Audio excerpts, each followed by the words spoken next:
Assalamualaikum warahmatullahi wabarakatuh. Nama saya Nurdiansah dari kelas manajemen 18L. Saya akan menjelaskan studi kelayakan bisnis tentang konstruksi. Yang mana di sini ada PT PP Persero Tbk. Dari aspek legalitas perusahaan, status perusahaan yaitu badan usaha milik negara. Di sini ada izin perusahaan TDP, NPWP, dan izin usaha SIUP. Dan berikut adalah struktur organisasinya. Nah, kemudian dari aspek pasar sasaran yang dituju oleh bisnis ini adalah berbagai proyek konstruksi yang ada di Indonesia dan di berbagai negara. Bisnis ini juga menargetkan investasi di bidang properti, energi, infrastruktur, jasa konstruksi reguler, jasa konstruksi EPC, pracetak dan hunian MDR, serta kontraktor berbasis alat berat.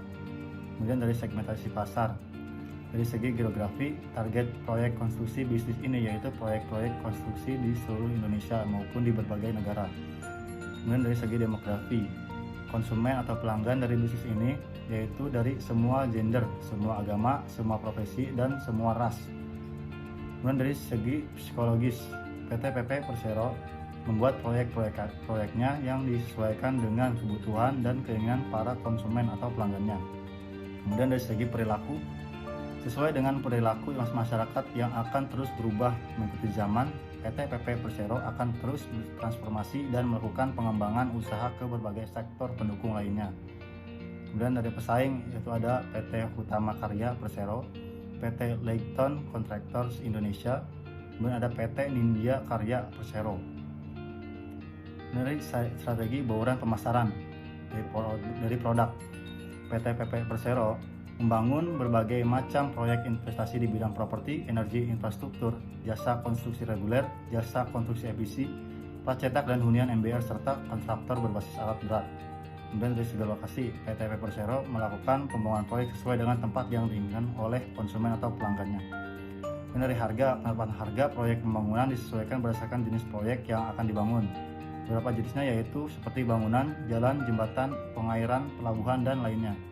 Kemudian dari segi promosi, Persero menggandeng beberapa bank BUMN untuk memberikan promosi penjualan seperti Bank Mandiri dan Bank BTN. Nah, berikut ada aspek teknisnya, dari modal dasar dan modal yang ditempatkan, susunan pemegang saham, berikut direktur dan komisarisnya. Kemudian dari proses pembangunan, dimulai dari perizinan, rencana pengembangan, kemudian perapihan lahan, kemudian pembangunan dan pengembangan, penjualan dan pemasaran, penghargaan dan prestasi, kemudian analisis dampak, perencanaan hak, kemudian pemindahan hak milik, kemudian siklus pembangunan konstruksi yaitu rencana pembangunan, rancangan pembangunan, kemudian proses pembangunan. Kemudian dari aspek finansial, yang pertama ada investasi, kemudian total biaya aktifat tak berwujud, total biayanya, kemudian total investasi,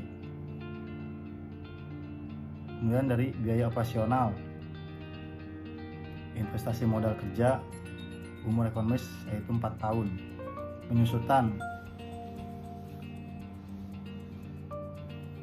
kemudian arus kasnya adalah sebagai berikut. Lanjut ke perilaku kelayakan investasi yang nilai dari payback periode atau PP. Kemudian lanjut ke ARR. Berikut adalah NPV-nya, nilai NPV-nya, nilai interval rate of return, kemudian penghitungan interpolasi, probability index, kemudian kesimpulan aspek keuangan. Kesimpulan dari perhitungan di atas untuk kasus kas bersih yang berbeda setiap tahun dapat dilihat dari tabel berikut ini. Nah, untuk kesimpulan, PT PP Persero merupakan jenis perusahaan di bidang konstruksi. PT PP Persero membangun berbagai macam proyek investasi di bidang properti, energi, infrastruktur, jasa konstruksi reguler, jasa konstruksi EPC, pracetak hunian MDR, serta kontraktor berbasis alat berat. Dengan berdasarkan beberapa aspek yang telah dikaji, PT PP Persero sudah termasuk dalam kategori perusahaan yang layak untuk dijalankan. perusahaan ini sudah memiliki legalitas hukum yang sah dan sesuai dengan aturan. Selain itu, dalam segi teknis dan pembangunan perusahaan ini sudah sangat rapi, dan juga dilihat dari segi keuangan perusahaan ini memiliki keuntungan yang cukup besar. Sekian dari saya. Wassalamualaikum warahmatullahi wabarakatuh.